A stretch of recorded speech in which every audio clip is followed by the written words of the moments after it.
But again, thank you for them. But really, I want to say thank you to the community in general for allowing me the pleasure or the privilege of serving the Dunwoody community.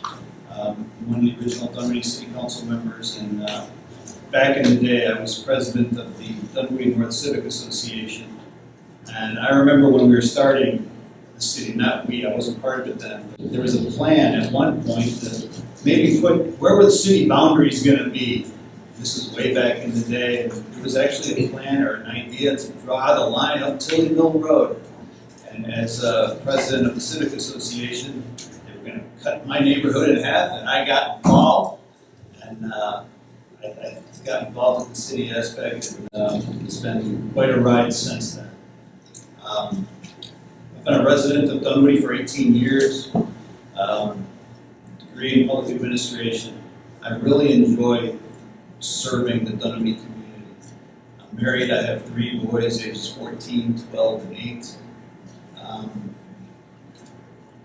I'm just, really passionate about the city of Dunwoody and being able to serve. What I'd really like to do is making sure that everything that we do is transparent.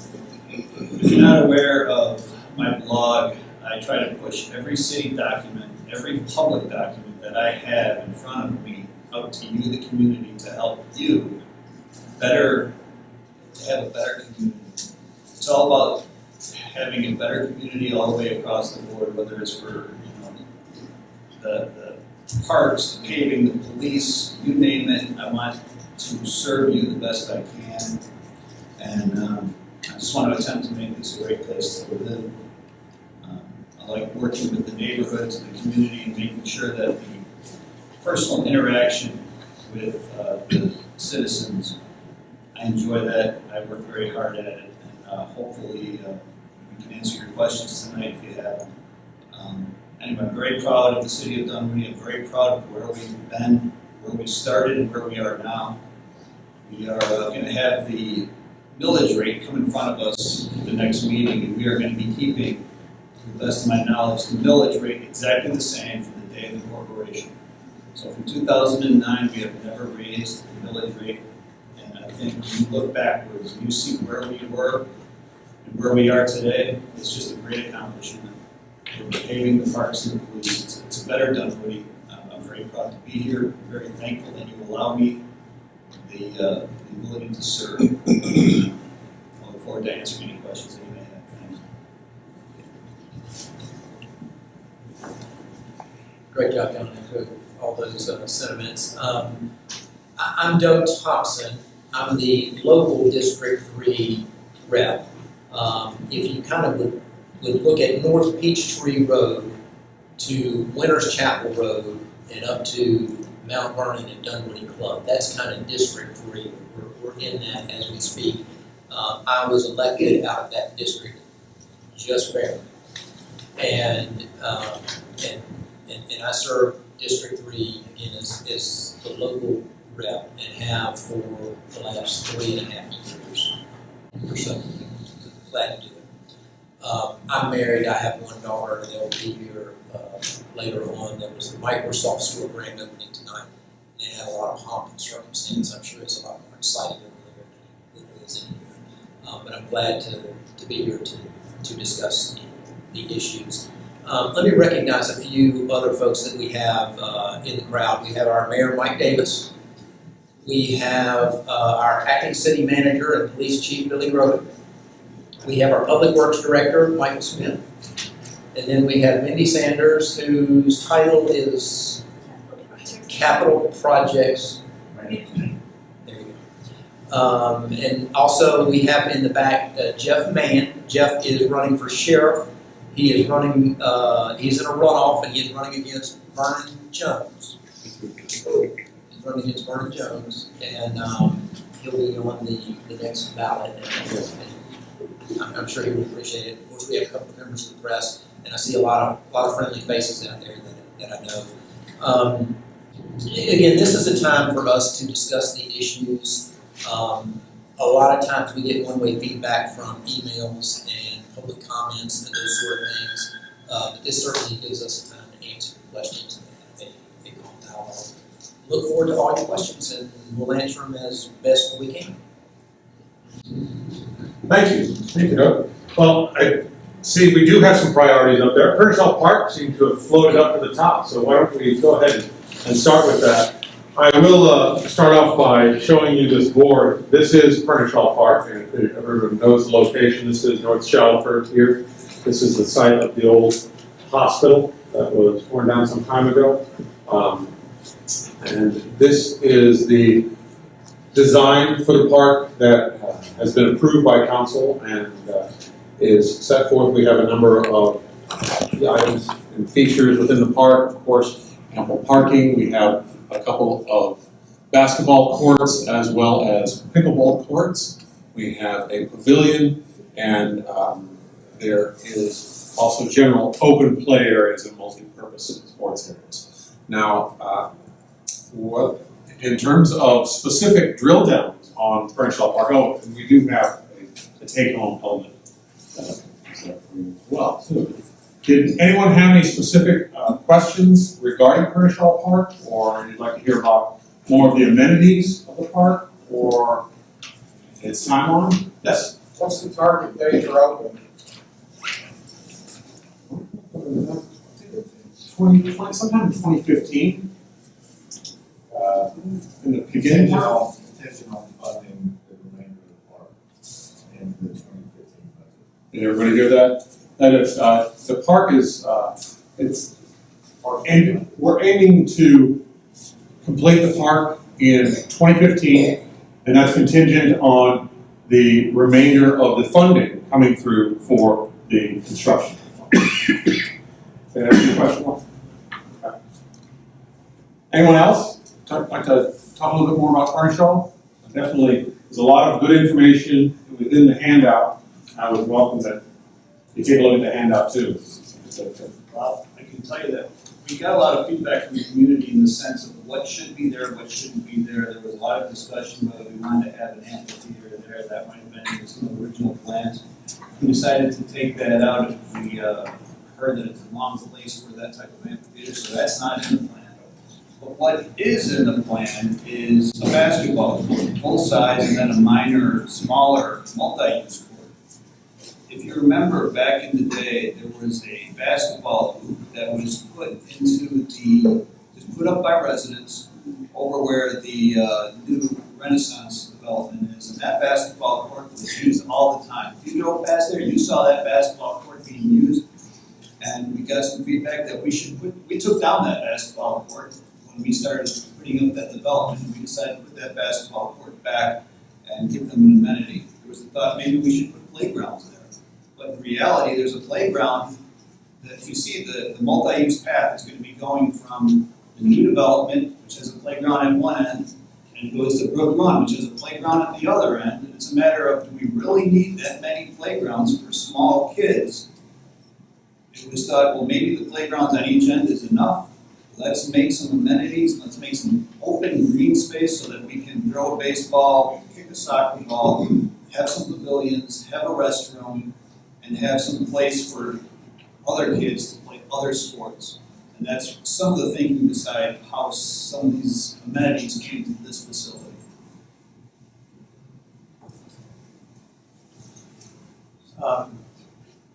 First off, I forgot to mention our finance director, Chris Pike, is also here. I'm sure he may. And Terry Nall is city councilman. Sorry, Terry. And Denny. We got the whole city here, so we got all the top brass. We should be able to answer any question that's out there. I'll kind of back up a little on Kershaw Park. It is the third park in the Project Renaissance. If you start up on Chamblee Dunwoody Road, they have the playground that we cut the ribbon on, I guess, a week and a half ago, and then you have the town, what I call the Town Center Park, which is also in Georgetown Park, and then this would be, the thought process was to be more of an active park, and it will sit where the Emory Hospital used to be. Again, the hope and the plan is to tie that into the back of Brook Run. But this was a park that evolved over time. This is kind of the way things are supposed to happen. The parks planner threw out some ideas, the citizens kicked it around, things that the people liked tended to stay, the things that the citizens didn't like tended to get scrapped from it. But this is the plan that seems to be the consensus of the community, and generally has been well received. But I'd love to have any specific questions if you've got them. And I How are can you tell, funding the park? sorry. There we have budgeted for 2014 right at $1 million for the Pernishaw Park and the multi-use trail. That will not be full funding for the park. The rest of the funding would come, is anticipated in our 2015 budget. The thought process is to start this park towards the end of 14, but it wouldn't be finished up until 15. But we'll be paid for out of by cash, not by debt. General funds money? What's that? General funds? Out of the general fund, correct. And we've got money available to do it. Yes. When the parks are completed, what do you expect the annual maintenance cost to be maintained? Brent's not here. Chief, any idea on what that might be? I don't know. John, I can get back with you. But for the most part, it's all just grass. I mean, there's really no amenities there's no indoor basketball, air conditioning, there's no swimming pool, there's no chemicals except for the most part, mowing the grass when it comes to this part. And same thing, if you look at the children's park, there's a small grass area. Everything else is maintenance free other than maybe the restroom and cleaning. Then the central park would be the same thing. You would have grass mowing and maybe some restroom cleaning. And that's about all I can think of. And kind of on that general point, Dunwoody has a very lean, mean park staff. It's one guy. And we use contractors to do all the work, if you will.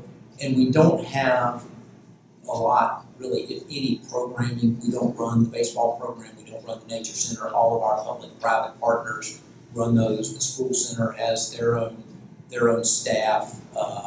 If you look at Brook Run, the garden runs their stuff. The Brook Run Dog Park Association runs theirs, and so there's really not going to be any program. This is what I call self-initiated activity. You go there, you participate, you leave, but there's no staff that you're going to see when you show up in this park. Just to add one thing, Doug, we do have a maintenance contract already, and in that contract, the two new parks are included. Not Pernishaw, although they're low in Pernishaw right now because it's just grass. So it shouldn't be too much of an added cost. Yes, Does the maintenance contract include the maintenance of the walking trail through Brook Run? Because those tend to get, with all the overhead trees and sweet gum balls and all that, they tend to become a little bit treacherous. And it seems like I don't know that I noticed there being either blown or cleared or whatever. They do blow it, they do clear it. I agree with you. I'm a heavy trail user myself. I know Silver Comet, they have a machine that they pull behind a four-wheeler that blows everything off to the side. And they do that at least once a week. But I'm not sure the exact time schedule. But yes, they do blow off that trail. But I agree with you, it may be something we can. But they may be doing it, it doesn't appear to be adequate, especially when it rains and the mud comes down on some of the sections there. Agreed, and we'll take that note, and that makes two of us now. Anything else? Nobody had any further questions about the Pernishaw Park? We could move on to our next topic unless, John, you wanted to close out with anything? Okay. Except for the fact that the pickle, has anybody heard of pickleball? I don't think the council I has ever heard of hadn't heard pickleball. of it. Eddie's heard of it. They do pickleball at Jewish Center. Very learned now. Is the pickleball court going to be separate, or it's going to be lined up on the basketball court? My understanding, there's going to be a pickleball court and a basketball court, but we were excited to learn about pickleball, and the fact that it's big at the JCC, trying to put that amenity into one of our parks, to have an outdoor amenity for that. For what it's worth, it's the fastest growing sport in the United States. And that's why we're adding it. So we saw the research ourselves, Tom, thanks for being part of it. I was recently at an outdoor park in Broward County, Florida, that had almost like a gym, outdoor gym with the various types of equipment that are built for the outdoors. They're durable, attached by to the ground with steel bars. And I think this kind of amenity possible in this kind of park. I know exactly what you're talking about. You're basically talking an outdoor gym, individual stations, put all the way around with different trails. You go from station to station around the 2-mile loop of Brook Run. Yeah, it's been thought about. It hasn't, we haven't gotten there yet. We're putting in the trail, we're putting in benches, we're thinking about a lot of amenities, but we haven't gotten there yet, but we are aware of something like that. There's a few pieces of equipment on between the playground and the town center part. I need to kind of have a better name for that. There's some, I call them,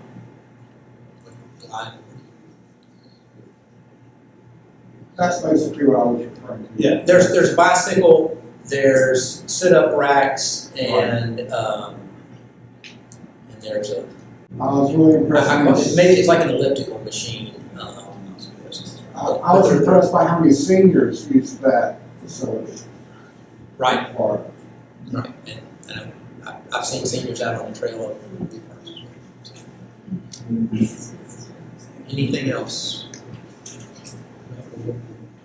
Well, let's just take it in order. The next topic is Tilly Mill and North Peachtree intersection. I'll let you gentlemen kick it off. I think there was some great news that just recently had about that intersection enhancement project. Yeah, it was just yesterday. If everybody has gotten the opportunity to look at the different handouts or seen the plans. But just yesterday, the city of Dunwoody was given a $784,000 grant from the state of Georgia to put towards this intersection improvement. And we are in the phase right now of getting the right-of-way and the construction plans in place. We hope to have construction going forward strong in 2015. I'm very happy that this is going forward. It's been needed. I remember back 10 years ago when almost an identical plan was put forward in the community, and at that time the community wasn't ready for that plan. This is just a nice way of saying it. It was tabled. 10 years later, the city of Dunwoody has it back on our agenda. We are funding it. We're moving forward, and there will be 2 traffic lights, one at Peeler and another one at Tilly Mill on the North Peachtree section. And they will be timed to be identically, if you ever been to the intersection of Dunwoody Club and Spalding, there's 2 lights very close to each other. There used to be a stop sign type system that didn't work well. I believe that this intersection is going to be patterned pretty closely off that intersection to where the lights are timed to allow the traffic to flow, to allow crosswalks, to allow all the amenities that we need, because that intersection can be very dangerous.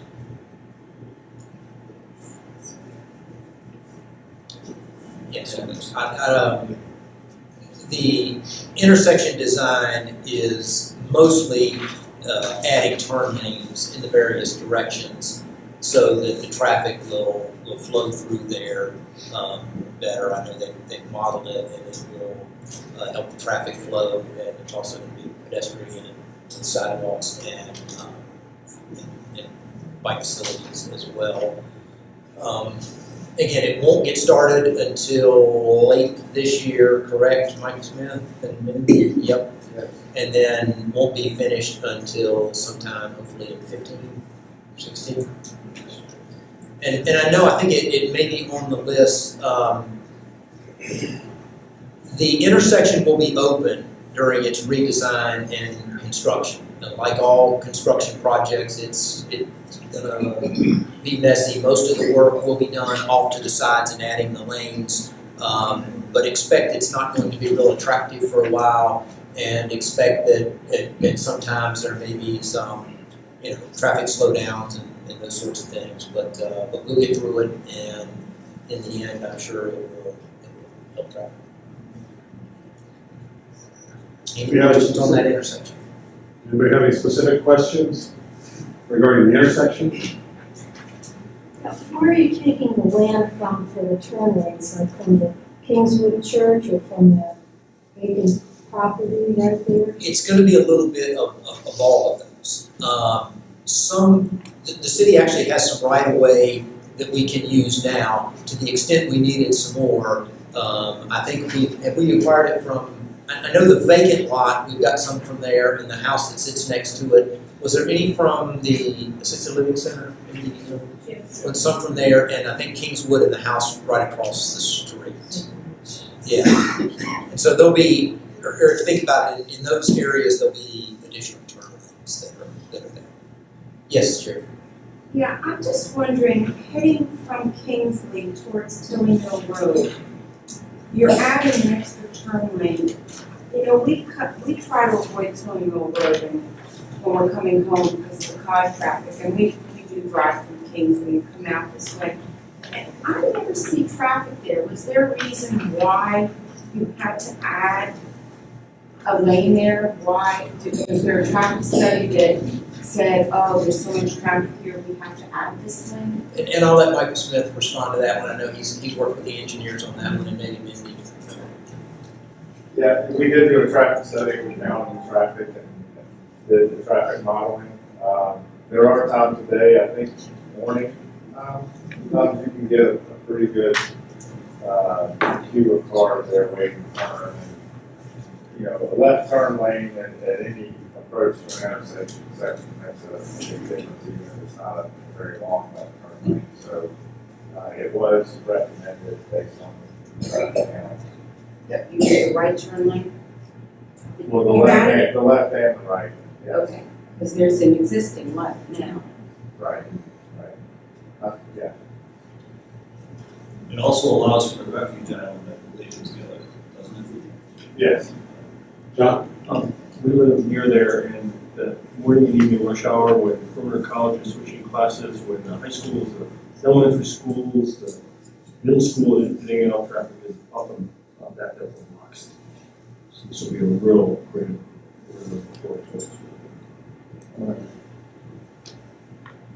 Any other questions on the intersection? For the project itself? Being that there are none, we can move on to the next topic. We have potential senior center. This was one that was written in and provided to us prior to this evening. I'm not sure if anyone is in attendance who had that question. But, Yeah, I'll address that. Kind of backing up, when we did a parks master plan, where we studied all the parks throughout the city and what we needed, what we had, and where we were deficient, and all those sort of things. And I remember a senior center came up at that point in time. The general consensus of the community at that point was we needed to have amenities for seniors, but not a senior center itself. I remember a lot of the seniors saying that's the last place we wanted, someplace to go play bingo. But we would like to have, arts programs, places to walk, pickleball, those dancing pickleball. But they wanted amenities for seniors, but it didn't seem that there was consensus to have a senior center.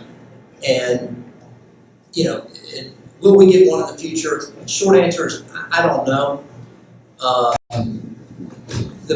guess the greatest potential to get a senior center would be if we were able to resolve the litigation that's out there with DeKalb County and receive some funds for Oakland Park, or a public-private partner stepped up and decided they wanted to help staff or run, construct a senior center.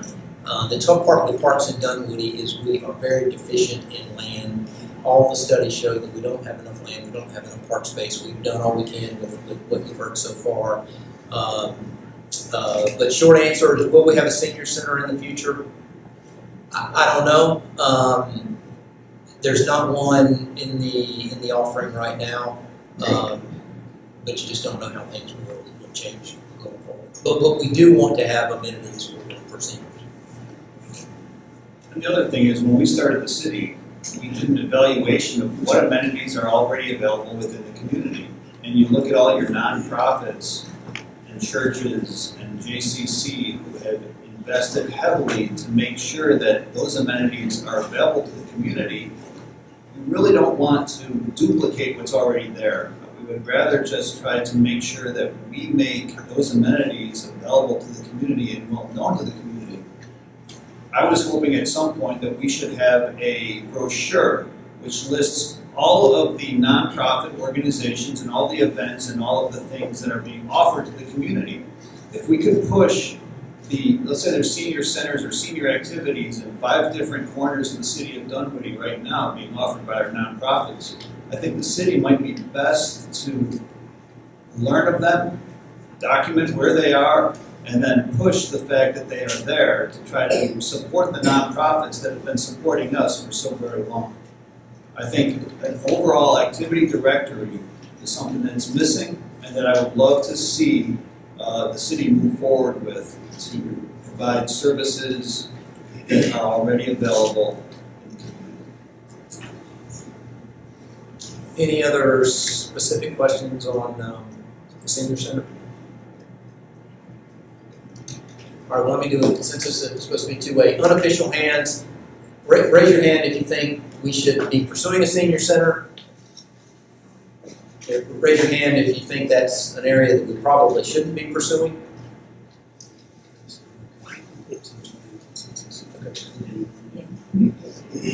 That's consistent with when we did the park master planning. It just didn't seem to bubble to the top of the list.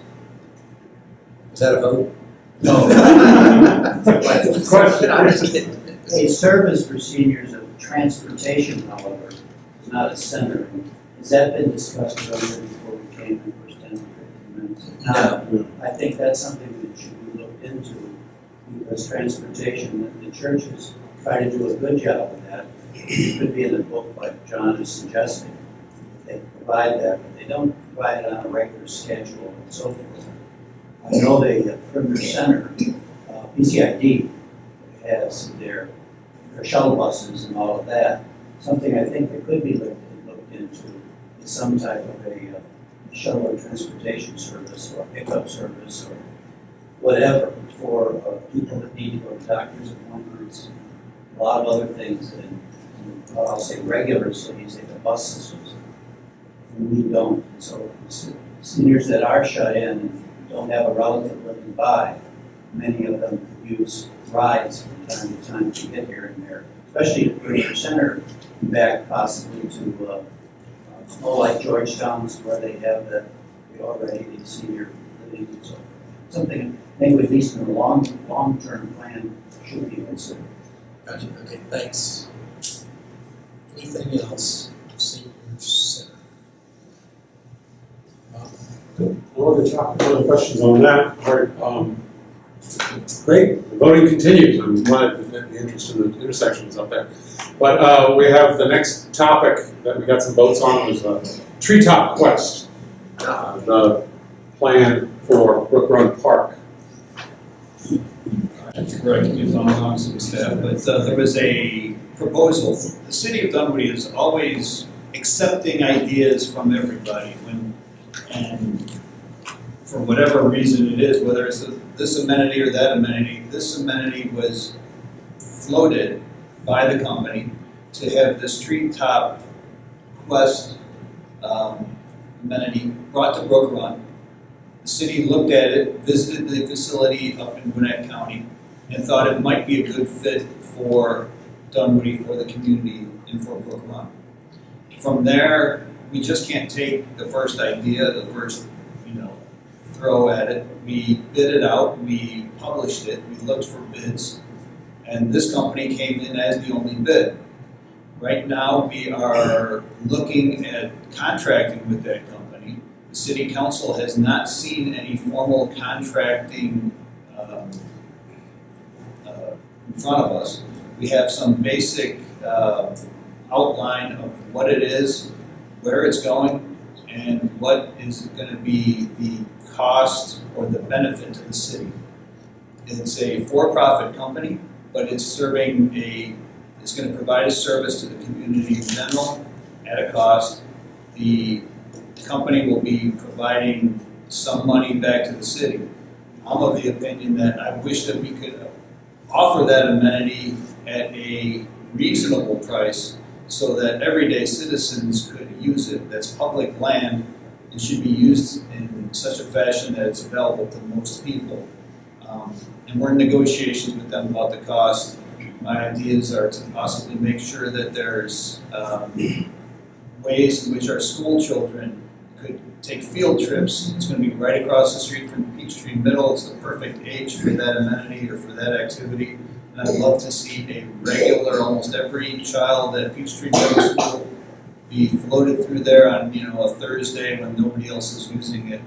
I see it as a positive item. I see it as a good thing for the community. It's just the devil's always in the details. On everything like this, it's always, let's get it right, let's discuss it, let's go through it.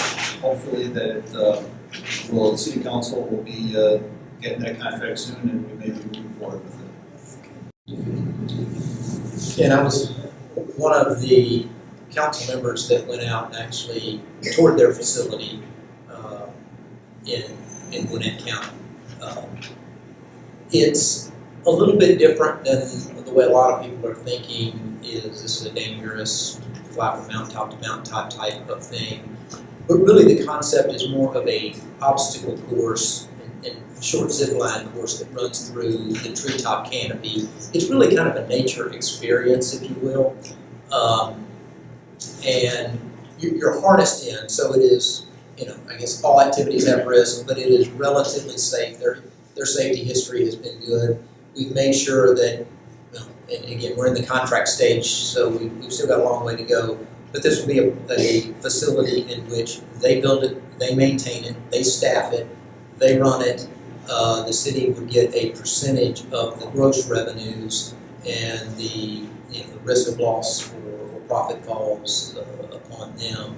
We're going to make sure that it is that arborist certified, so they're not hurting any of the trees, and they don't put any screws or nails into any of the trees. It's all held on by friction, and also then they have to go through some safety inspections as well, maintain insurance and that. But anyway, it's a great amenity really for all citizens. I agree with John. I think it is probably meant for elementary, middle, high schoolers, and younger folks. But I will say this: the mayor did it. So so he made it through, and he was leading us through the charge. And if the mayor can do it, we can. So, any questions? Yes. I have a comment and a question. Yes. I had the distinct pleasure of spending 3 hours with the director, chief operating officer of Heneghan Museum. They have a $20 million project that's about to kick off, and it has to do with the trees, the woodlands, what to do for middle schoolers, high schoolers, etc.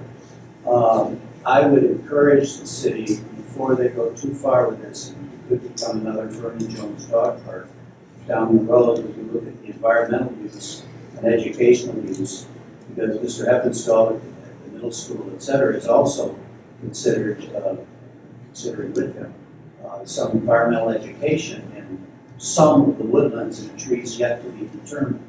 So I would hope that there will be some joint planning that's done, and that you look at times of day, noise, impact on the specific types of trees, that, etc. The whole study from the Furnishall, what's the name of the park again? The other park over Furnishall. The trail that comes along from Furnishall in, all of that really needs to be master planned. All the remaining woods as a master plan before any decision is finalized and the location is finalized on this one venue. And there are consultants available who can help you do those master plans. All right, thanks, Dennis. Another thing, and I know you mentioned it, and they do it out at their Gwinnett facility, and I'm sure we can expect that into the contract as well, which is they actually have environmental questions at the beginning of each obstacle, and the answer is at the end. So again, I know a lot of people are thinking, oh, well, if you put this in, it's environmental destruction kind of thing. But if you go see the course and see what it is, it's really more environmental education, enjoyment. Again, it's a nature experience, and that's the best way I know to tell you. But they're, they're well. Doug, my whole point was not that this isn't good or bad, it's probably wonderful from what I heard. Yeah. It's a matter of where it's placed, if it's done in what sequence, really should be taken in light of going back to planning all the remaining woods and what goes where. In other words, it's time to get the Brook Run master plan redone and then see where this fits in and should be best located. I got you, Dennis, and okay, and that kind of gets back to a bigger point, and we've actually had those discussions internally. Jonathan, we have discussed and debated when we start to go back and look at the master plans that we've got. Again, we may be getting a little bit off topic, but we've got our comprehensive land use plan, our Georgetown plan, our Dunwoody Village plan, our transportation plan, our parks plan, and all those are in place. And the question is, when do we go back and start looking at those again? And the general consensus tends to be in the 5 to 7 year range. The parks plan, I don't know, is going to run on 3 years or so, because there have been some changes. We've got a couple of 3 new parks that'll be in. Things may have changed a little bit, but we're with you. I think that's on the horizon. Whether As I'm saying, cart before the horse. Well, and yeah, whether the master plans get amended before the canopy remains to be seen, but we're thinking along the same lines. But yes. Will this be just for groups only, or will just individuals who can have Anyone, grandchildren? absolutely, anyone can go, and it's such that your children can go and you can watch. There's trails They don't have below to be it. part of the 8th grade class. Correct. Anybody can go. They usually have, an adult rate, a child rate, and then they have group rates and birthday parties and corporate team building and all those sorts of activities. But yeah, if you want to go out there by yourself and enjoy it, you certainly can. Is the one you looked at part of a larger area, or is it a designated event in its own place? It's part of the Gwinnett Heritage and Environmental Center. I probably butchered that name, but it is a Gwinnett County park, and it's kind of their environmental park. And currently it's part of that. But the company that owns it also has several of these in Europe. Doug, I was going to mention too that they offer a membership, so you can sign you get an annual membership and annual pass. And I haven't been to this facility up in Gwinnett yet, but I have had friends that were there and they spoke highly of it. But the mayor, talking about this at the last meeting, mentioned something that I thought was very interesting. He said, "You would not believe how quiet this facility is. It's not kids yelling at the top of their lungs. It is they are focused on the next step, the next rung, and it is very, as I believe his words were, it is very, very quiet." Yeah, let me just add to that. It was, I would say, Doug, what would you say, 80, 100 kids there when we were there, 5 acres, and you couldn't hear a thing.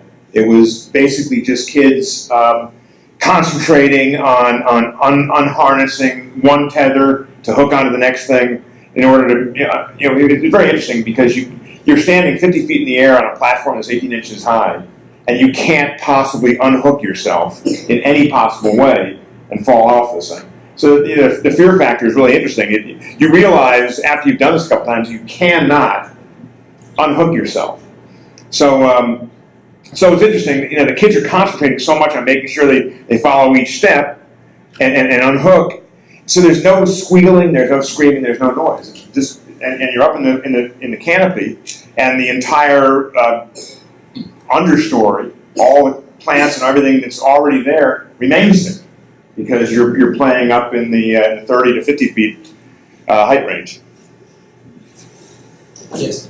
Will this have an impact on traffic if it's very successful? I don't know. My gut says we're not going to have huge crowds that will be there, although I guess if big crowds did show up and city gets a percentage of that might be nice. Again, there were 50, 80 kids there when we were there on a Friday afternoon, so you would expect, 30 so cars. Will that have some factor? Yes. Will it be significant? In my opinion, no.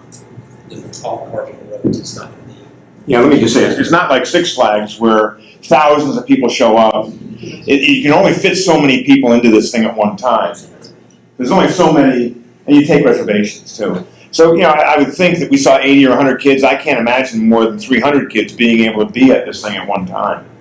So so I really don't see just huge, thousands of cars showing up like at a Six Flags. Yes, Jerry.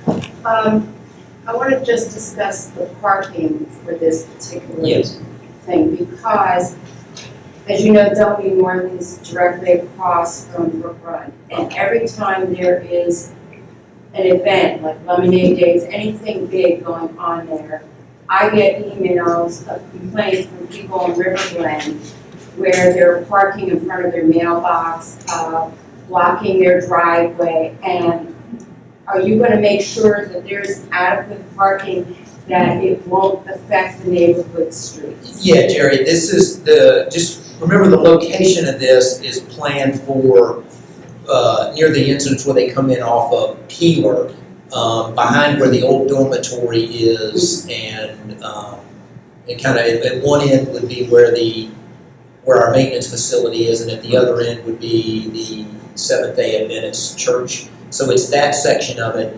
There's a little dead-end street there that at the end of it, the city keeps its construction materials. On the other side of that, there's a building that was torn down, one of the Brook Run buildings. I can't remember what it was, but that will be made into the parking lot there.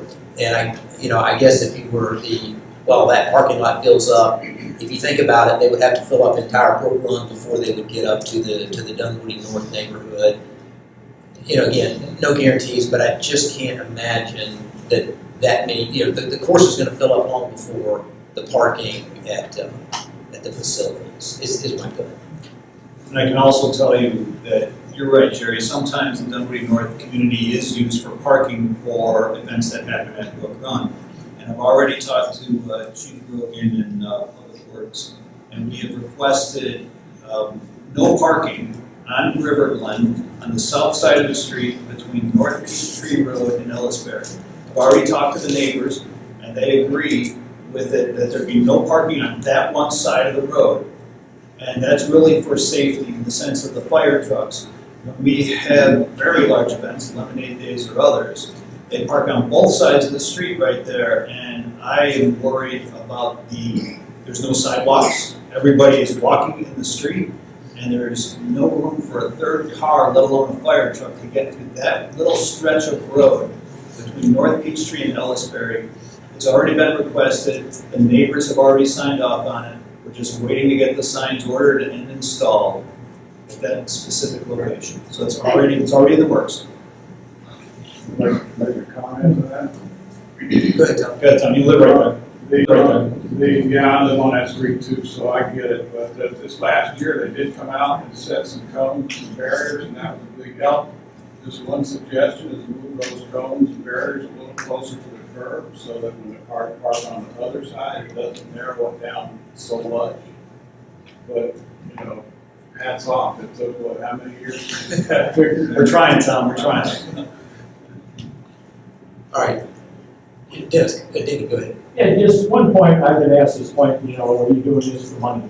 No, that might be a byproduct over here, but the three thrust of this the treetop quest, the obstacle course, is not to get funds into the general fund of the city. That's not our thrust here at all. That just happens to be a byproduct because they're taking care of all the expenses, and we're going to get a little something. It's exactly the same as the skate park. Before we became a city, DeKalb County lost like $200,000 a year running that thing themselves. We got somebody running it now, and we get a little bit of money. We don't get very much, but we get a little bit, and it's no expense to us. Again, the master plan at Brook Run, if you remember, at least one of the versions was Nature's Way. And there's the play area, there's Nature's Way.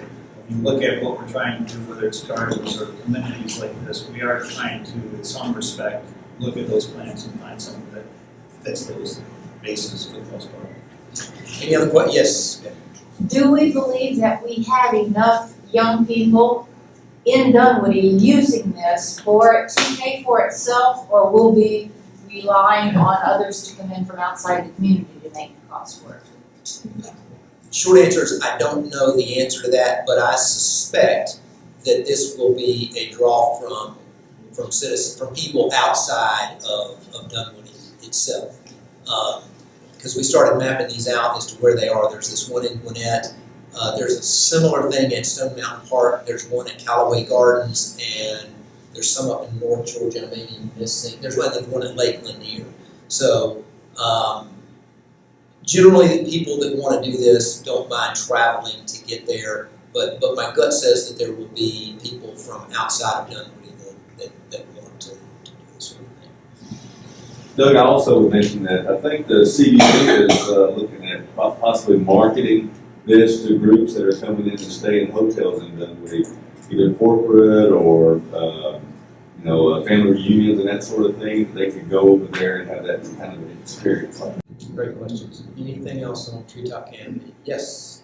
And just hearing it sounds almost like the dog park all over again. And what I mean by that is something that appeals to people outside it becomes a regional facility. Now, strategically, the council, mayor and council, want to have things here that attract businesses to hotels and all of that. That's well and good, but it's our only park of any size. And whatever we do should always, in my opinion, be first and foremost for the citizens of Dunwoody. And if we can't support it, we shouldn't be providing it. It is a regional facility with your one only park for a city probably is going to end up about 60,000 people. If there's no other use for this, that's a different situation. But that scares me just to think of how the parking gets really successful and only 10% of the users or 50% are Dunwoody. And we've now provided this wonderful regional facility with our one park. Why doesn't Brookhaven do it? And do it down in Murphy Canberra where they have tons of parks in Brookhaven? Why are we doing it if we're not getting any money? Our kids can certainly travel as far as Marist and do it in Murphy Canberra. And just to answer a few of the questions, the city would be getting a percentage of the gross revenues that are coming in. 100,000, 200,000 a year? Probably less than that, but could you speak to my point, please, Doug, about regional facilities versus focus for the citizens? I can. Let me kind of address a few things. Again, will people come from out? Sure. Will they come to go to Food Truck Thursdays or the dog park? They will. And Councilman Heneghan has kind of led the charge on it and we may spec that in the contract that there may be a difference in admission fees for Dunwoody folks to make it affordable versus non-Dunwoody folks, if you will. But that's, I guess that could be a concern. There's two ways to look at it. One is we have this parkland, and I've walked it many times. It's rare that you ever see anybody in that area of the park. There's a soft surface trail that goes through there, and the times I've been through there, I rarely run into anyone. So it's one of those, is it better for our citizens to leave that with no usage, or is it better to put in the treetop canopy that's going to have usage? I'm sure you can argue both ways on that one, but I'm a use guy. I think our parks ought to be used by our citizens and those sort of things. But I do understand your concern about the forest and the trees and solitude. There's supposed to be and solitude. But I got to tell you, I've been in those areas with solitude, and I was the only person there. Well, until the park is ready and cleaned up and becomes really attractive, you're going to be that way. But looking ahead in the next 5 and 10 years, hopefully it'll be so attractive that people will want to come there and use it. I also don't really want Dunwoody to be so isolationist that we aren't willing to share what we have with others. My children play baseball at Murphy Candler Park. My children play football. We use the amenities all around us. We can't provide everything for our citizens. Therefore, we as a community use what's around us. I don't want us, as far as having lower prices for the city of Dunwoody residents, I don't want that either. I guess my real goal is that we have something for community. If we start raising or lowering rates for just Dunwoody citizens, they're going to do the same thing at Murphy Candler Park. They're going to do the same thing at the new cities. These are DeKalb County park land that were transferred to the citizens, and I hope that we're not going to become a isolationist community where we're not willing to share our, the wealth that we all have fairly. Of course, John, but. I don't want that. It's not my thing. I don't want that for me, and I wouldn't try to say the same thing to those in Brookhaven or Sandy Springs or anywhere else. It's parkland. It's parkland. It's just my opinion. Yes. Yeah, is this use consistent with the use that's traditionally been done for the park, for example, lemonade days and in that, because I'm kind of trying to visualize and seeing all the parking for lemonade days, how these two things can work together. Well, Lemonade, where this amenity is going to take place is in the very far back corner. If you were to ever come into the park on Peeler, you come in, you take an immediate right, there's a building there. You're going to take an immediate right. There was a building taken down right there. There's a big open field. That's where the parking is going to be. And the amenity itself is going to be further down that street a little bit. So there's really nothing in that area. We're going to make sure that it's far enough away from the houses to make sure that it's quiet. And as far as Lemonade Days, that corner of the park is not used. Even during Lemonade Days, the community garden is open, the dog park is open, the back 40 acres is available to do with, to play ball if you wanted to. Lemonade Days is really just in the front. So there really is no crossover. Does that answer your question, Kathy? Yeah. Any other questions on free topics? Can I just make one point? Sure. I'm not sure was made. This is an annual contract. So unlike the dog park, where there is no contract with the facility we inherited from Vernon Jones in Cat County, this is this will be a renewal situation. So if it's not going well for either party, and I'm not sure how I even feel about it to begin with, but at the end of the day, if it's not going well for either party, the contract won't be renewed. So this is actually a much simpler project than the dog park in a lot of ways because it's an outside entity and every year the contract has to be negotiated and renewed. Anyone else? Art? Yes? How are we protecting ourselves on litigation side? I can answer that. It'll be specified in the contract that all liability will fall on the operator. There will also, we will Now, are have. you a litigator? Because that's not going to hold in court. They're going to go after the I am a litigator. Yeah, but you should know that that won't hold in court.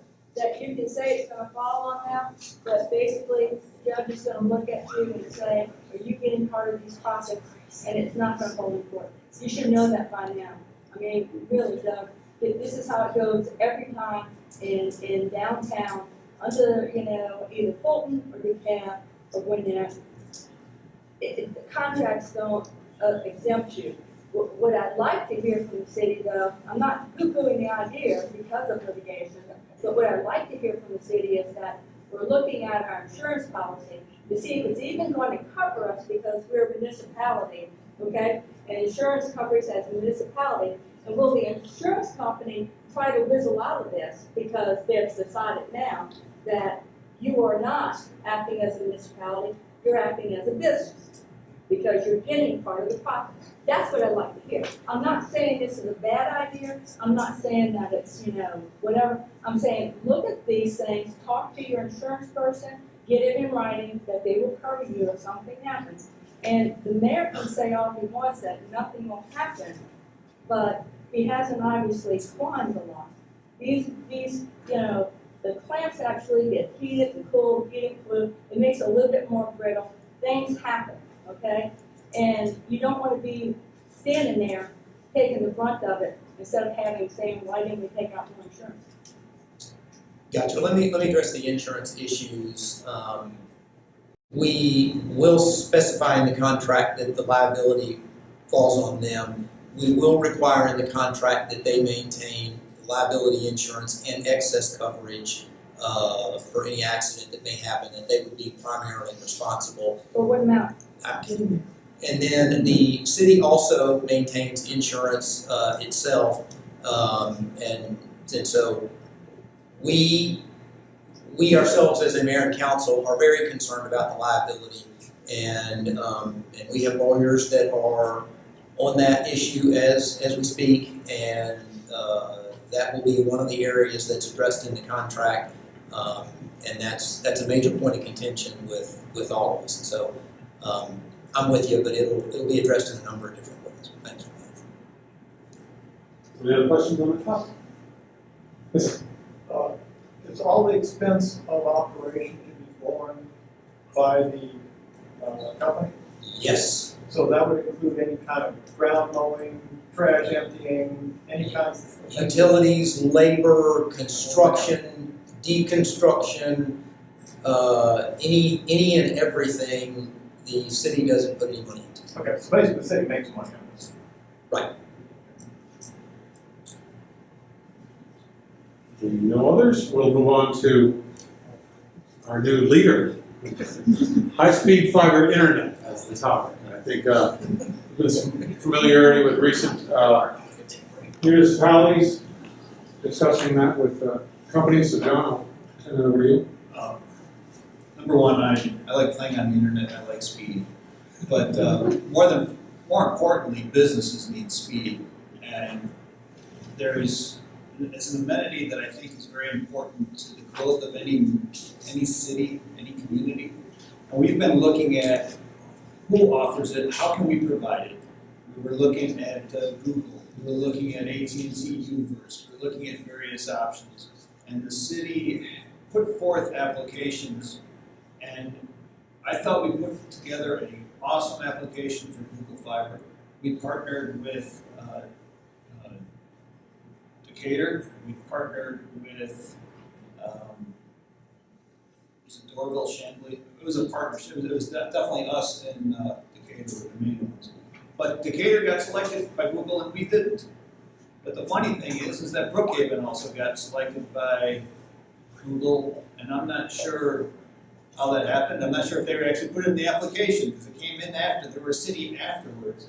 But I think it's an important thing to think about, that it's infrastructure, that it's a utility, and that going forward, the movement of data, whether it be a simple email or more importantly your medical x-rays or things that we can't even imagine, that it be available to us in the future.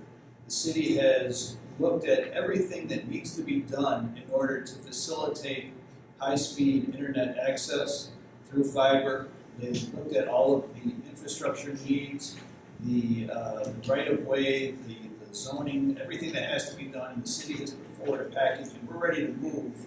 It's just a matter of, it's a highly competitive market out there. We really want this, and we're ready to work for this. I'm not sure I'm hitting the high points. I really don't have the information in front of me, but that's the important thing. We want it. We're ready to work for it. We're ready to work with any company that wants to do it. Can we do it ourselves? Some cities have, but they have different infrastructure in the sense of utilities. We have contracts already in place with utilities, and I'm not sure if that's feasible, but maybe someday it will be. I'm not sure if I'm hitting the high points, but it's an important topic. And John's much more of an expert at this than I am, but it's kind of the wave of the future. High-speed internet, citywide Wi-Fi. Do we want it? Absolutely. Do the businesses want it? It's economic development. It's get young people to come into your cities. It's all that sort of stuff. So we want it as a city. We're going to continue to pursue it. I think eventually it will happen. It will probably take some time. But I think the more cities that get it, the more they'll want it, and the easier it will be. So that's my thoughts. Yes? Are the PCIDs already covered, or will they be, the portion in Dunwoody be with us on this? Yeah, John, I don't know. Chief, do you know? Well, I mean, they have fiber in PCID area, but they don't have the high-speed fiber. My thinking was with the high power corporations we have there, would there be any way we could get our foot in the door and have them work for us? Well, again, we'll pursue any angle we can. We want it. Again, whether it comes through Google, AT&T, whoever's willing to partner with us, Chamber wants it. Everybody wants it. We just got to get it done. And again, we just got to find somebody that wants to dance with us. There are fiber lines already through Dunwoody. I have Uverse. The way Uverse works is that there's fiber to the streets right now, right to a certain part of the neighborhood. It's probably on North Peachtree Road. There's a little access point. And the high speed goes to that location, but it's the last mile. You have to be so many feet away from that one high speed hookup point, and right now that high speed has to go through cable. The goal is that you want that high speed node then broken out into 1,000 different pieces under a fiber link where there's no loss of data transmission so that it's much faster. Right now you're running on copper, and that's not good enough to carry the signal a certain distance. So I'm lucky enough that I'm close enough to that one little box that I'm able to have a certain level of service. If I was half the distance to that box, my speed would be even twice as fast. It's all a matter of distance and the matter of how the data moves through the cabling that's available. Well, what we have found, part of Brook Farm, some are in copper, but a lot of us are on fiber optic in the loop, and which they put in and said was the beginning and end to all, and now we're being punished for it, and AT&T won't even talk to us about high speed, anything higher speed than what we have, which is poor. Any questions on the topic of the high-speed internet? No. Have you considered putting together a task force with stakeholders from various areas of the community to pursue this? That's a great idea. I don't know that that's. Thank you for volunteering. But let's see. We got Bill Grossman and John Heneghan. Any other volunteers? I mean, I'm with you, Bill. I mean, I understand what you're saying, and I'd love to push it. That's a great idea, Bill. I hadn't thought of that one, but we just keep saying we all want it, and the city's applying, and certainly city staff's on board as well. But that one we may kick around. I mean, I would be happy to push for it. I already have pushed it publicly a number of times. Even when the new subdivision was being put in, I physically called AT&T and a number of the other places to try to say, new subdivision, can you get fiber to the home? Can you get it there? I was kind of overstepping my boundaries because that was no longer policy, it was implementation. I let the city then take it from that point on. But I would love to have, for the new communities, for the businesses, the large towers that are going in, high-speed fiber is going to be the lifeblood of business in the near future. We need to be pushing it for everybody. Let me just add one thing to that. I've spoken to the mayors of Sandy Springs and Brookhaven, and the interesting thing is they represent about 70% of our border. And they're both saying that Google is now telling them that they have to grant them certain rights for right-of-way. That's making them a little uncomfortable because they make money on right-of-way access through the power company and through some of the other utilities. And so Google is saying, we need free access, and we need this even though you charge everybody else, we need it for free. So the issue is that there's a lot of negotiation before Brookhaven and Sandy Spring actually ever get any of this cable. And as that negotiation moves forward, I think we're going to be able to step forward because it's pretty much going to be going right around us. They can run it right through the middle of Dunwoody and access that. So I think it's going to take probably 3 to 5 years for them to see anything happening In the meantime, we're in the fight and arguing to get our chance at it. And willing to talk to anybody. Absolutely. Great questions. Anything else on that? Well, last topic up here that was submitted prior to the event, but has not received a lot of votes, was the vetting process for city committee members. Did anybody have any particular questions or other comments? Nobody voted. Sorry. Let me kind of go through, the city of Dunwoody has various boards and commissions. I'll try to name them: Zoning Board of Appeals, Planning Commission, Community Council, Alcohol License Review Board, Design Review Board, Sustainability Commission, any other, Urban Redevelopment Authority, and I see several. What's that? Oh, and the Audit Review Committee. See, we ignore, That's the most our popular finances one. do so well in Dunwoody, we ignore the finance director. And raise your hand if you're on one of the boards or commissions, I see several folks here. You know, I got 1, 2, 3, here, 4. First off, as a person, before I was on city council, I was on a board and a commission at one point. And we owe a great deal of thanks to the people who serve. You know, they're like everybody, it's a volunteer committee. You spend your time and effort preparing for the meetings, conducting the meetings and the hearings, and doing whatever your resolution may be. And those folks put in a lot of hard work. Under our charter, the way they are is the mayor recommends people for the boards or commissions, and they're voted on by city council. Historically, when Ken Wright was Ken Wright was the mayor, he would have the councilman make suggestions, and then we would vote on it. Now, our mayor is making those nominations, and then we are voting on them as a council. We have recently introduced a process where if people want to apply, that we now have an application process where folks can come in and let us know they want to be on a board or commission, and there's kind of an application type process that's out there. I will say that the best board and commission members usually have to be asked, you know, busy people and good people sometimes are reluctant, but I think as by and large as a whole, we've got really quality boards and commissions. Also, we have convention visitors privilege. So anyway, that's my thoughts. We try to vet them as best we can. Whether you like them or you don't like them depends upon your personal opinion, and I'm sure all of us can think of somebody that really thinks is great and somebody not so much. But anyway, yeah, go on. No, you hit it on. Okay. Any specific questions on that? Have you had anybody sign up and do the applications? Mayor, I think we've had a couple. We've had two. We haven't publicized it very much. Yeah. So if anybody here, because you know, if you're concerned enough to come to a meeting like this, you would probably be a good candidate to serve on a board or commission, whatever interests you. So feel free to throw your name in that. There's an application process on our website. It's been there now for about 3 months. I think we advertise it a couple times in our weekly newsletter.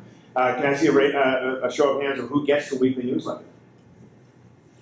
Who doesn't?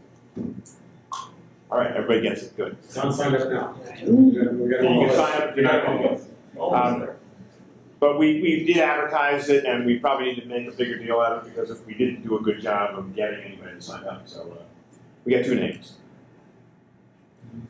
Okay, anything else? Any additional questions on that? If not, we're almost reached our time as well as our topic list, which would open us up to just field of open questions, specifically related to District 3. It doesn't necessarily need to relate to District 3, but we can go through and we'll just call on folks with open questions, and like Gary, and then I'll get to you, sir.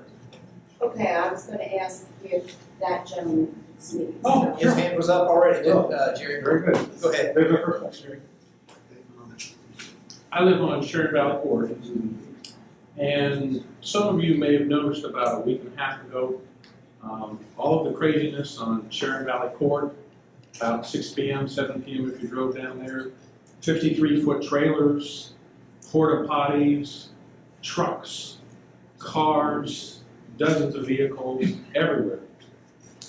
And I don't know if any of you knew what was going on there. And in fact, maybe if you weren't there at 2 a.m. or 3 a.m., that was a shame because you really missed all the activity. Lights everywhere, people going up and down the street in golf carts. Went on till 4 a.m. What that was MTV is filming a TV show on Sharon Valley Court. And they were taking over the street from one end to the other. The Dunwoody police closed the street, and it wasn't fun. Okay? And I wanted everybody to know that this is going on. Any specific questions relating to that? Yeah, we can go back to the questions that I asked you all Tuesday night. By the way, all the councilmen, the mayor have already heard this because I spoke to this Tuesday night. Same question, okay? Why, when we notified the city, Billy Grogan, all right, Christy Berkowitz, I think it was, your name was, why were we told that this was happening on private property and no permit was needed for this? When we made everybody aware, the flyers that MTV put on our mailboxes said, this is going to be going on until at least 2 a.m. And there'll be trucks and traffic everywhere. First question, all right, why were they not told they needed a permit when that was evident?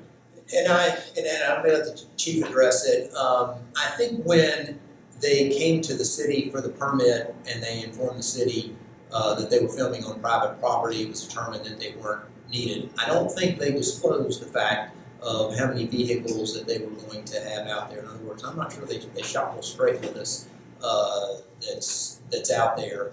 Kind of backing up from a standpoint of moving, filming. Well, if I can address that then. Well, we let you all know. Yeah, okay? Thanks. So MTV didn't tell you that, but we said we've got the flyers saying that. So why did you believe them but you didn't believe us? Well, by the time the flyers were out there, I think they were already, on site and ready to go. No. They weren't. Flyers went out twice. And if they were already on site without a permit, why did you ignore all of our phone calls to 911 to come shut this down? And Chief, I'll let you address the 911 calls if you're familiar. Sure, I'll be happy to. The 911 calls weren't ignored. We only received 2 911 calls. One was about illegally parked cars. The cars were asked to move, and they did move. And then the other one was about noise. And there was some miscommunication. The officers who were working at the scene thought you were coming outside to talk to them. 911 center, when they talked to you and they asked you if you'd step outside, and you said sure, and so they thought you had talked to the officer, so it was a miscommunication. And Billy, I'll say the same thing now that I said in the email to you, and you said that in your email to me last night. Sure, you're a liar. It's that simple. Okay, everything that you're saying is a lie.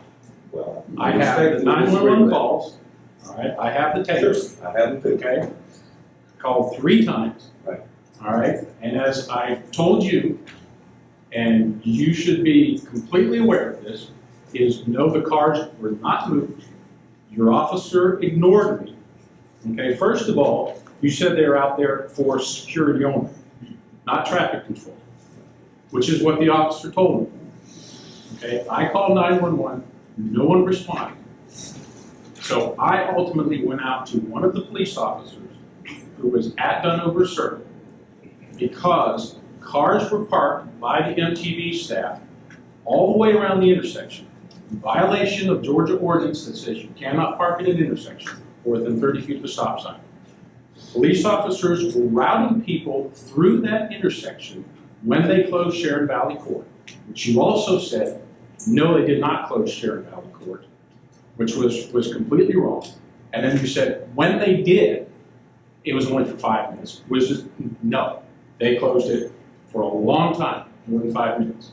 So when I couldn't get anyone from 911, who when they asked me, and you have the tapes, you've heard this, I said, yes, I want a police officer to contact me. They had my phone number. No one ever contacted me. So I finally went to one of the officers who was doing security for MTV, and I said, look at these cars, blocking the intersection that you're routing cars through. It's hazardous. You're here, do something. He said, I'm only here for security. He said, but you're a cop, and the cars are right here. You can tell the crew, move those cars. So he looked at me and he said, okay. In the meantime, 2 people from MTV came walking towards him. I turned around to walk away, said, fine, I'll let him do what he wants to do. As I walked away, I heard him laughing with these people. I got about 30 feet away, I turned around, and he was standing there just talking away. And so I said to him, hey, I thought you were going to do something. He turned around, and he smirked at me, and just turned his back. I lived 2 doors down. I went down to my house, I stood in my driveway for 30 minutes, Billy.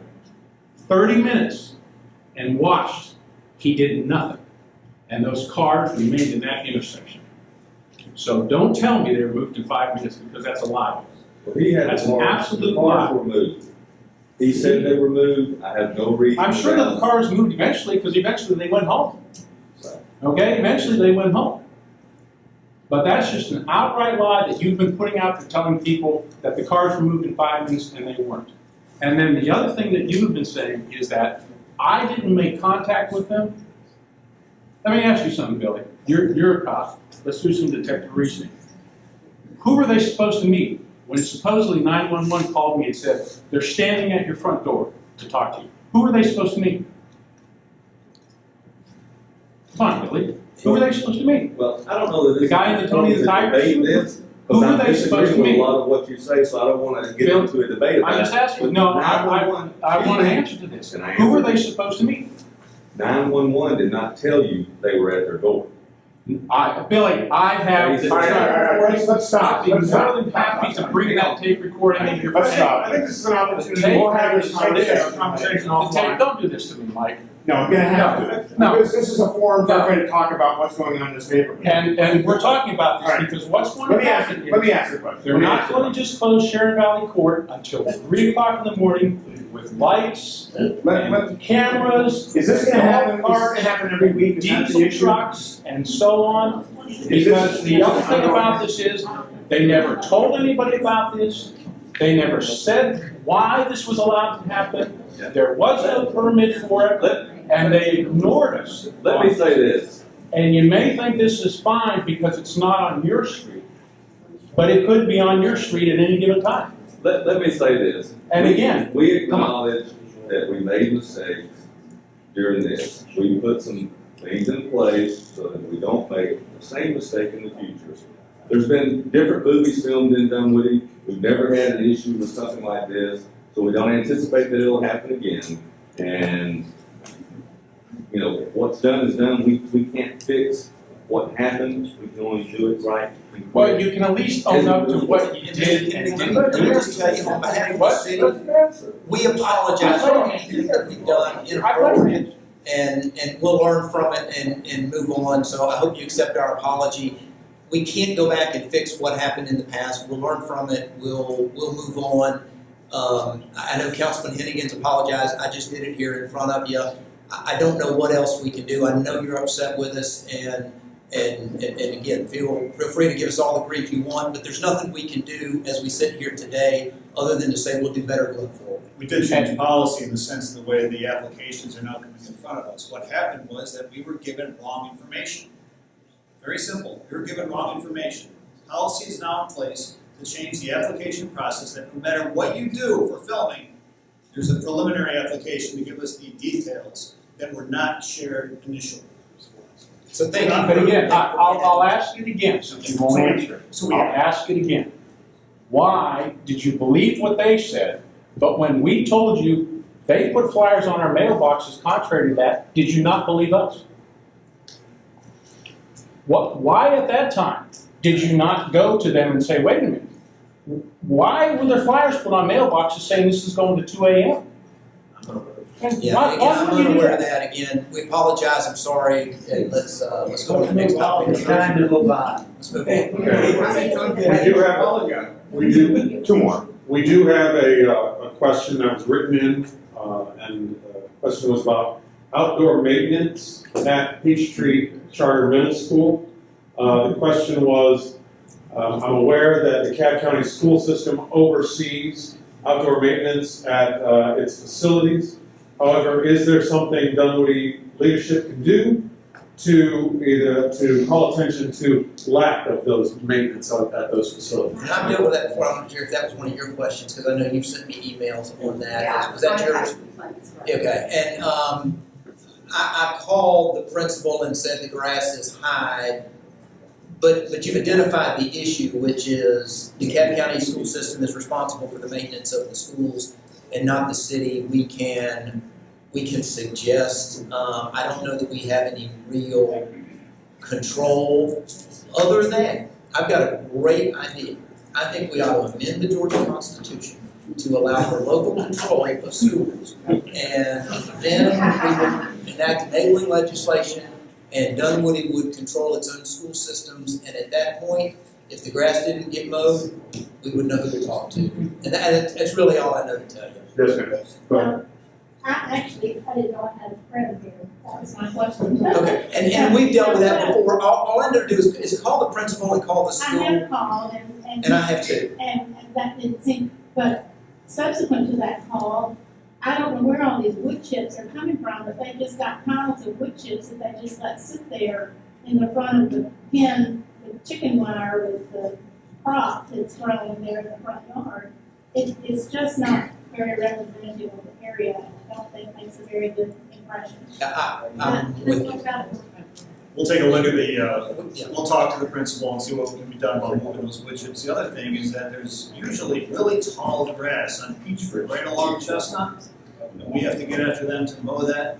But we also have a long-term solution. If we can't take over the schools, we're also gonna put a nice sidewalk all the way down there to feed those neighborhoods. So we're gonna beautify Peachford by putting sidewalk and make sure that that amenity is there for the children who live in the communities nearby. So that should solve some of the aesthetic issues on Peachford, which is semi-related. Yeah, I had an issue with the same thing with the grass cutting at all schools, and I went to the school board. And I emailed, whoever our representative was, as well as the head of the school board. Within a week, it was all cut. That's another one. I mean, Stan Jester's out and about. He'll be our new school board member, and that would be an excellent person to bring it up. Next time I see him, I'll mention it. But you all do as well. Jerry, go ahead.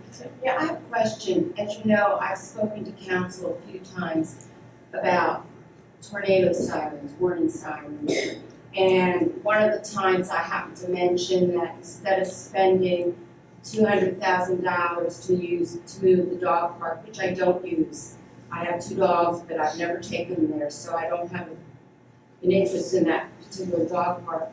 And investing in sirens. And y'all, at one of the meetings, said that was something you might look at doing for the parks. I'm wondering where you're headed in getting sirens for our community. It's nice to put it in the parks, but it would be really better served if it was the whole community is serving all of the taxpayers of our city. So I wanted to know where you are in that process. Thank you, Jerry. We have discussed this several times on council. If I remember correctly, we looked at it from various options in the sense of community-wide coverage versus our big open fields where we have no houses around, where there might be a threat of lightning or severe storms coming through. Council made the decision to move forward with 2 sirens, lightning detection sites.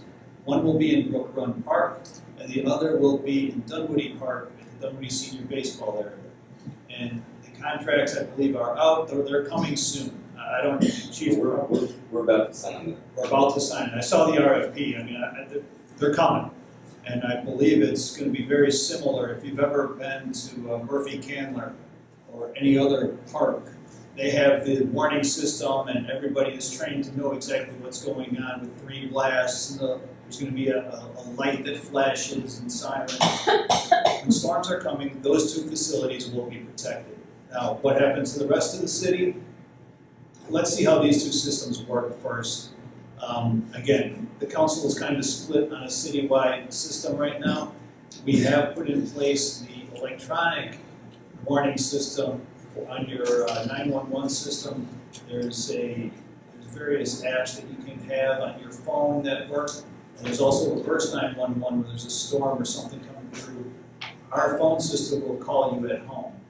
Chief might be able to elaborate more, but we've tried various systems. As far as the air raid type siren that a storm is coming, we have 2 facilities.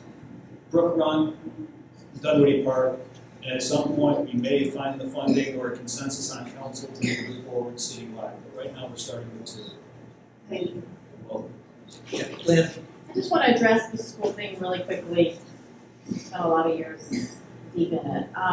And the previous superintendent made lots of cuts to balance a budget, and she didn't do them with any judicial things, she just slashed. And so they cut a lot of the maintenance. And so what was, they were down to like 1 or 2 crews for 100 and something buildings. I think it's getting a little bit better, but some schools raise private funds to take care of that on their own property. So that's why you'll see a discrepancy between elementary schools, which is quite frankly within our community, and within the middle school. So we have some elementary schools that have a fairly easy time raising funds, and we have others that struggle, and it's not a choice they want to make. And so it's possible that the solution lies, and I'll have a discussion with Mr. Hempelstahl, in them choosing to use some of their resources. I mean, it's a big piece of property, which is the other thing. It's a lot bigger than an elementary school. That's been part of my thought process, is that when they decided to have all that frontage, they should have factored in the fact that's maintenance. Rather than Chamblee High School that has just a few feet from the sidewalk, nicely landscaped, very little maintenance, most of it's shrubbery. And so I think that's a thought they should have given to the neighborhood and to their own budget. Right, but when they built the high school, there was no recession in sight. When they built the middle school, and so there was no thought that there would ever be a lack of funding to cut the grass. And so, but I understand what you're saying. But it was a big piece of property. Well, even had there not been the recession, that's still cost. Right. Absolutely. It's not cost effective if you've got to pour all that into maintenance. Yes. So. Yes. It seems like on that tornado, one of the issues would be involving the schools first. Where we have the most amount of people in the area. Is that Well, again, the schools are controlled by DeKalb County, and they have not funded sirens for the. Do they have warning? They have internal. They have. And I'll kind of talk holistically about storm and warning systems and all those sort of things. There's no system that stops the storm. All they can do is provide you advance warning. Some people tend to be younger, want it on their cell phones. I mean, I know I get the buzz that comes in when you're in a tornado or storm warning and all those sorts of things. Some may see it by watching TV, some may get it by listening to the radio, some may get it by reverse 911 or code reds or all these sorts of systems that are out there, or weather radios for those folks that have weather radios. So there's a multitude of ways that you can get these types of warnings should you so choose to. And then again, the old-fashioned way is the sirens that kick in. And like most cities, we are going to do a combination of all of those. But the consensus on there wasn't consensus to go citywide with sirens. Not saying it wasn't discussed at length, but because of cost and quite frankly, there were some citizens that were concerned. What if it goes? I'm not worried about a thunderstorm at night. What if it goes off and wakes me up? And anyway, the whole city is not uniform on that, but the consensus of council was to put it in our open areas where there may be citizens that are out that don't have access, obviously, to TV and radio and those sorts of things at the time. Not saying it's a finished issue, but that seems to be the consensus of council now. Yes? Was it considered to be on county property instead of the school property where the school could be notified? It just seems like, Well, at Brook Run, I guess you probably hear it at Peachtree Middle, but as far as the school, and Lynn, tell me if I'm wrong, I would suspect that they would come in internally. In every front office, every public school in DeKalb, that is constantly on. It is a weather, it's more sophisticated because it's been a weather radio, but it's the same technology. They put them in a few years ago. I don't know what vendor this was, but I've never been in a school in Dunwoody that didn't have it somewhere where an administrator or an administrative person could see it. But there are places that solve, because warning sirens have to be tested, and they sometimes have generators, usually they don't, but they don't always make the best neighbors. And there are some places that address the fact that no one wants it in their backyard by putting them on school property, so that it answers that. Tom? Well, would it be so terrible for the city of Dunwoody to at least mow the right of way along the schools? Because then that's still kind of our property. I'll let Michael Smith address that, but I think if it's a public right of way, we would own that part, but it only takes you back 8 or 10 feet. Well, go ahead. It'll be clearly on the schools, so who's responsible for what's next? Yeah, the way we do mow some right of way in the city, but for the most part, we rely on the private property owners to maintain their frontage up to the street, even though technically part of it is on the right of way. It would be cost prohibitive really for the city to mow all right of way everywhere. But we do most of what we mow is in areas where there's really no business or house there. It's kind of no man's land. And the contract we have with the people that do that is pretty specific, you know here, you know there. I mean, we could have them occasionally go out, but it wouldn't be within their current contract to start adding sections of right away and mow on a regular basis.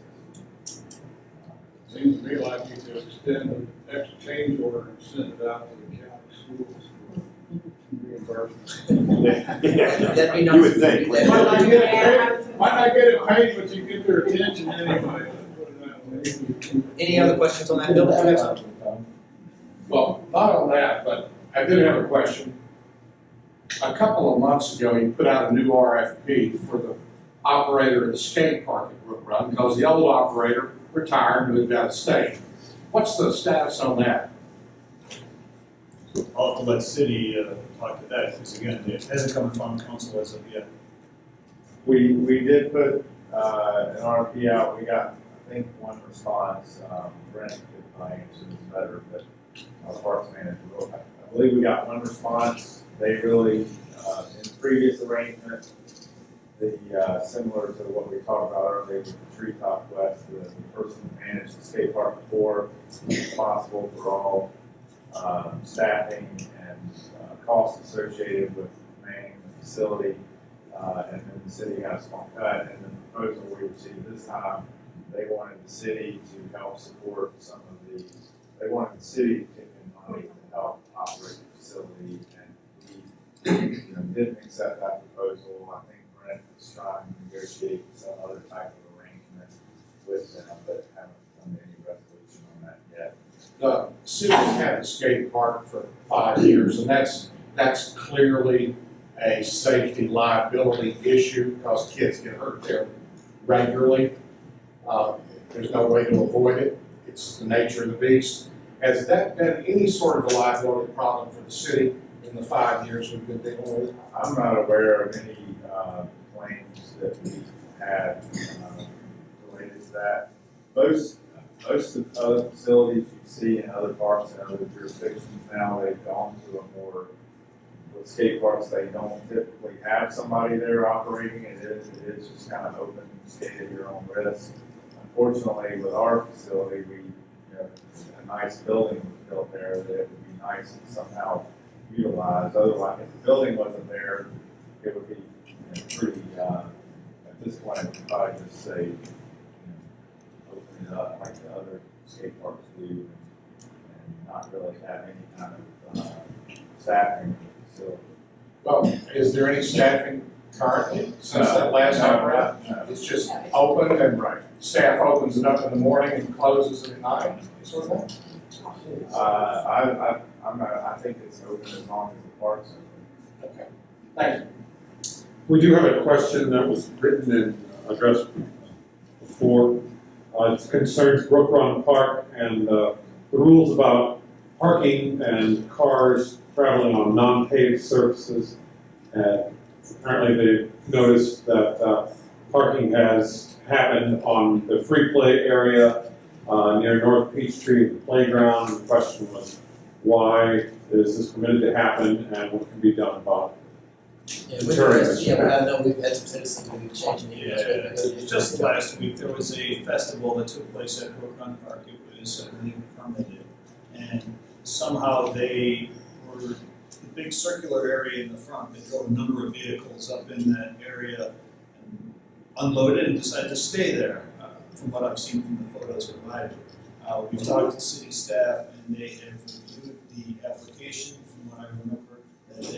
That was not allowed, and therefore that group will no longer be allowed to rent Brook Run Park for that amenity in the future. So in other words, they violated the rights of the permit and therefore not be allowed. If Billy or staff or if anybody else want to comment on that, but I believe that's the case. You're accurate, John. I think also for some of the musical groups and things like that, we do allow, Brent could probably answer this a little bit better, but I believe we do allow them to drive up there so they can unload their equipment. Obviously, it'd be a great distance for them to carry some of that heavy equipment. So they are allowed to do that. But they're move their vehicles. They're supposed to move their vehicles, yes. Bill, they do Yes. this time. Yes. Bill, their vehicles on the green space tonight. Go ahead. Yeah, this is the first we've heard of this. Right, I was going to mention the same thing. Their vehicles on the green space again tonight. It was really crying. Where Billy mentioned, it was really crying. We had the rain and the cars spun through and flooded some of the area. It was not as bad as it could have been. But when there's rain, there's going to be rain. And we allow cars to go into the creek. And the rules there is pretty clear. It says park on paved surfaces only. Yeah, I'm with you. We're aware of the problem. We share your concern. I don't want people driving on the multi-use trail. I don't want them parking in the field up there where they have bands at lemonade days. And I'm with you. I see them up there and friend myself. But I think we're aware of the problem. We're aware of the Staff is now problem. aware of the Yeah. problem, and it will be looked at. The bollards will be locked and maybe open for the event to take place and locked afterwards, whatever needs to be done. I can see both staff. we're with you. We're with you. Another question, sir? Just to follow up on this question, the rules for driving on the multi-use path. None. There are no rules, or there's no driving? They're driving. Because Sorry, I should have clarified that. I've noticed people unloading equipment and driving across that multi-use path. It's just, Yeah, that's what we were just addressing. We're with you. I don't like it. okay. We're gonna address it. I don't like it. You're gonna address that. I don't want any cars on the multi-use trail. I don't want any motorcycles. And can motorized the trail, vehicles. and the trail, will the trail be out of commission, because the concrete's busted up or something, if people drive on it? We don't want to. Can it Well, that's that way or not? And a safety issue. And, you don't want to get out there on a bicycle and park them the other way. I mean, there's an expectation of the users of the trail that there's no motorized vehicles. And I understand there's special exceptions and sometimes you gotta get to places, but I don't want to start making it. Have you got a policy regarding golf carts or what's going to be on this? No motorized. I'm not sure. I think no motorized vehicles. I guess that's clear. Any other questions? This is the. I just got a comment on that point. As far as I'm concerned, you don't pull up there, unload or anything. You got something you have to carry, put it on your back, get somebody else to help you. Stay off the trails. Yeah. I'm with you. I think we've seen some issues, and I think we're all saying good here. And are there any other questions? Yes, Robert. I recently saw surveyors at the area of Peachtree Industrial South to 285 West. I know that's a DOT area, not Dunwoody, but is there a widening of that one entry lane on the 285? Does anyone know anything about that? Michael would be the guy to know, I don't know. Traffic is really backed up there. It just seems like it would be a big traffic. Yes, I'm not aware of this. I can find out, but I'm not aware of these. The only thing I know they have to do on 285 is sign replacement. Some of the big overhead signs. Could be something related to that, but I can find out. All right, it's that area right before North Beach Street. Yeah, I think that's New subject, new question, yes, ma'am. Yeah. Can we talk just a few minutes about something that's not in this district, but is in another district and really might be in this district for all of Dunwoody? So it might possibly feel concerned. It was a one-page ad 2 times a week in the newspaper. So can we talk about that house situation on Manjay or Manjay, whichever way you want to pronounce it, where, the house is talking about the situation. And this is not to raise a problem, because I think Dunwoody is positively wonderful, I'm so glad I live here. And could you just address that? Yeah, because I can tell you that I got an email today that said we were being sued. There's an anti-liam, I don't have it, but there is a legal action that council was notified of today. And I can tell you that much, I would defer to Billy or anybody else. Steve is right here too, so I can tell you that. Yeah, with our community, let me just kind of state from a general statement, we're very aware of the situation. We're very aware of lawsuits and litigation from both sides, from the operators of the home coming after us and from the neighbors bringing in action as well. We all have our own personal opinions, and we're concerned about it. I'll let Steve Foote is here. He's our new community development director, and he's done a wonderful job. And he may be able to fill us in on some more details about where it is and what we can do. Billy, go ahead. Yeah, I'll take care of that. As John said, we were served with an anti-liam notice, which is basically saying it's going to sue us. So there's not a whole lot we can say other than the citizens, the homeowners who live in that area have filed an appeal of the administrative decision by the city of Dunwoody, which we gave them a zoning certification letter. So what happens now, it goes to the ZBA next week, and they'll hear that, and it'll be decided at that point, and then depending on which side gets a favorable ruling, they'll appeal it, and it'll go forward like that. Other than that, we don't really probably need to comment any further since there's potential litigation. Both sides may. We need to wrap up this evening. John, I'll say last question. You got the final question of the evening. How are we doing in the budget this year? We are running a surplus. Chris Pike speaking, let me kind of back up, because this is good news, and we'll end with this. The city of Dunwoody has run a multi-million-dollar surplus each and every year since we've been in existence. Chris Pike's our finance director, our department heads, you see a lot of them here, and the city staff, they've got a lot to do with it. We've got good mayors, good council, and this year is no different. Revenues are coming in about 7% above where they were budgeted.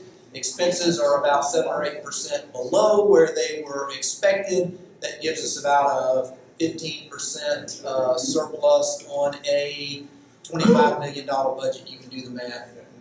Finances are fine. Anything else?